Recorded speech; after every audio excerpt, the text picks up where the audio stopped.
Okay, so I'm making this video for anybody who missed the lecture about the female reproductive system or just wants to review. And so hopefully I'll go through kind of quickly, but you can pause and rewind and look at things if you need to. Um, basically down here we have the days of the cycle, um, and then we basically have what's going on with kind of four different areas or hormones in the blood. And so this is similar to your book. So first we have the hormones released from the pituitary, their levels in the blood, what's actually happening in the ovary, the hormones that are released from the ovary, so this will be estrogen and progesterone, and then what's actually happening to the endometrium or the lining of the uterus. So the beginning is the same for both males and females, but basically, the hypothalamus releases GnRH, and this is gonadotropin releasing hormone. And the anterior pituitary, so remember this is up in the brain, is right beneath, and it picks up the signal of GnRH and releases FSH and LH. So these get released into the blood from the anterior pituitary, and eventually they circulate around and get to the gonads, which in females are the ovaries and in males are the testes. So you have the level in the beginning of the cycle of FSH, and we'll have LH up here in a minute. But as FSH increases or is at this kind of low level, remember that this stands for follicle stimulating hormone. So what it actually does is, along with a little bit of help from LH, is stimulates the follicle to grow and develop. And so let me see, I think I have. So remember that these follicles are the cells that surround the developing, this is the oocyte or the developing egg. And you have thousands of follicles in each ovary that you've had, or that women have had since birth. But basically, one of these develops every month. So when you have this FSH and LH circulating in the bloodstream, these follicles in the ovary pick up these hormones, and then the follicle grows and develops. And as the follicle gets bigger, it does secrete estrogen. And so now we're looking at the level of estrogen in the blood. And so as the follicle gets bigger, remember this is in the ovary, as the follicle gets bigger, the level of estrogen in the blood starts to increase. And so basically, once this level of estrogen gets high enough, this can actually act on the hypothalamus and anterior pituitary, that high levels of estrogen stimulate both of these to increase the level of FSH and LH very sharply.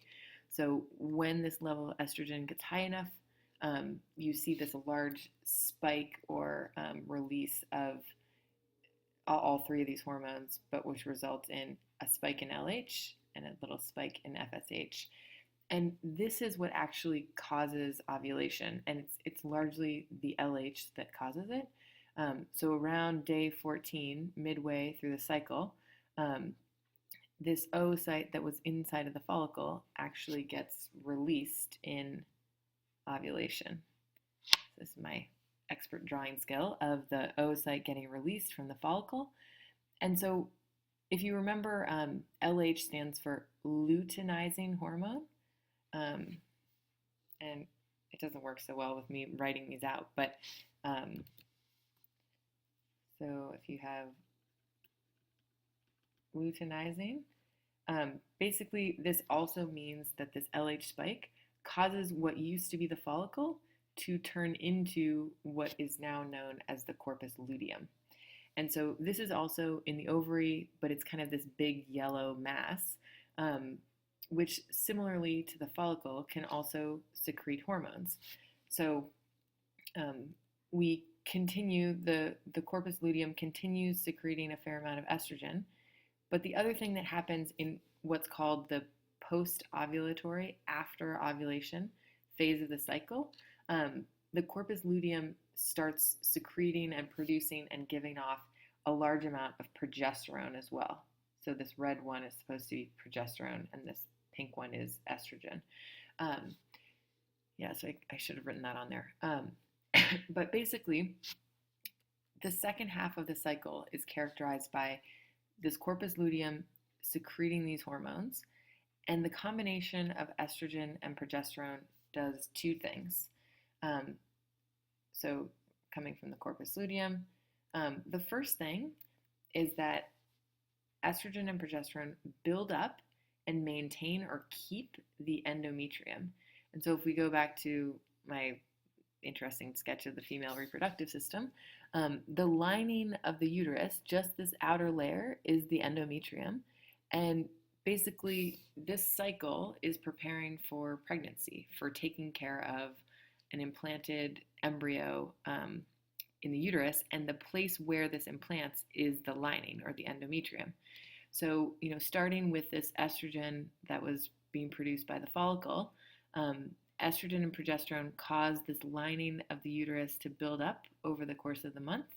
And so at the very end, here is where you would have a lining that was fully ready to take care of an embryo. And so, you have the egg is released here in ovulation. It's good for about a day. So if there is fertilization, it would be around day 15 for most cycles.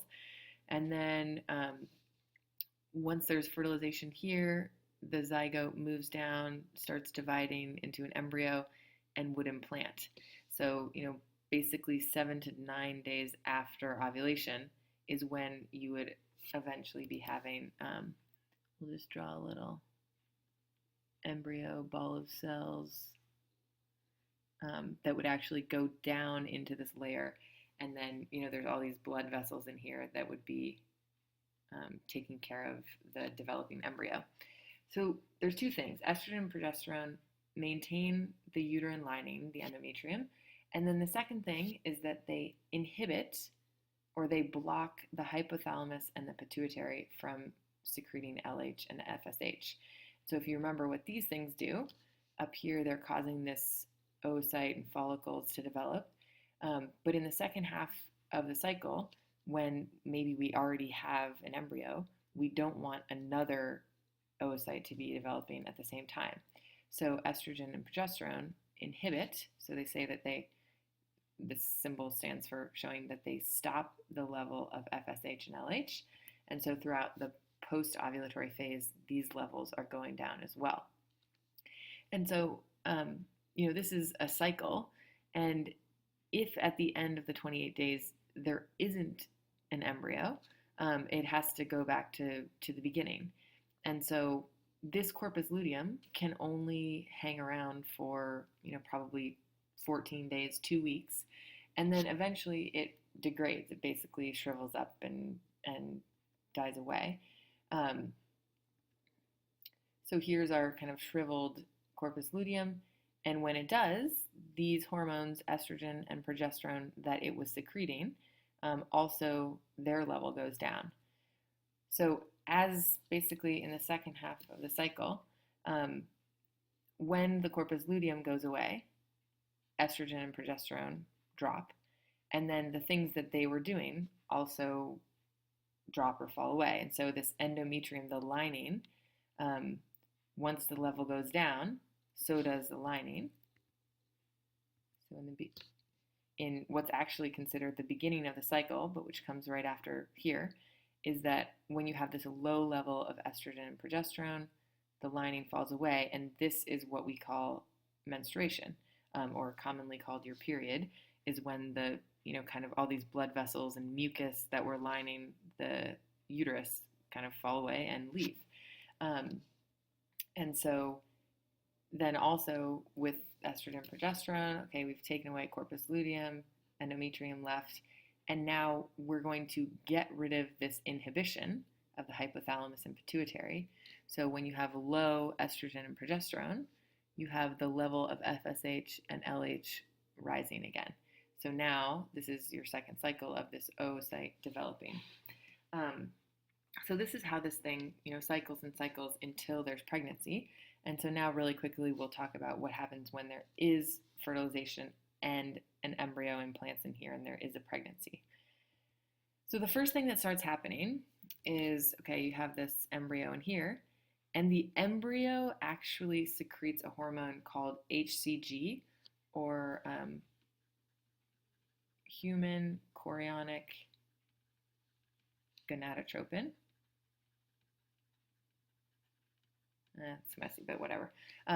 So the embryo starts secreting large amounts of this, and this is actually the hormone that you can detect and pick up in pregnancy tests. So you can detect this in urine, in blood. So this is a hormone that's produced by the embryo that signifies the beginning of pregnancy. And basically what HCG does is maintains the corpus luteum. So instead of this becoming shriveled, the corpus luteum hangs around for a little bit, and it keeps doing, what it normally does in the second half of the cycle, which is to produce levels of estrogen and progesterone. So now HCG keeps the corpus luteum keeps secreting estrogen and progesterone, and then remember, these do two things in the second half of the cycle.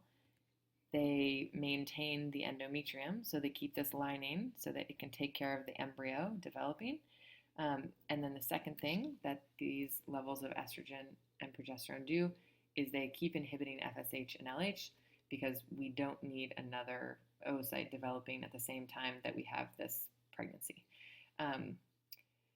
And then basically after a certain amount of time, the corpus luteum does degrade, because the placenta, which is, kind of this structure in the uterus that ends up exchanging materials between the fetus and the mother, actually starts producing progesterone and estrogen instead of the corpus luteum. So I think that's it, and I'm going to see if I can create this into kind of have some questions that you can review or learn from, but as always, feel free to ask me questions or submit questions on the Moodle forum as well. Okay.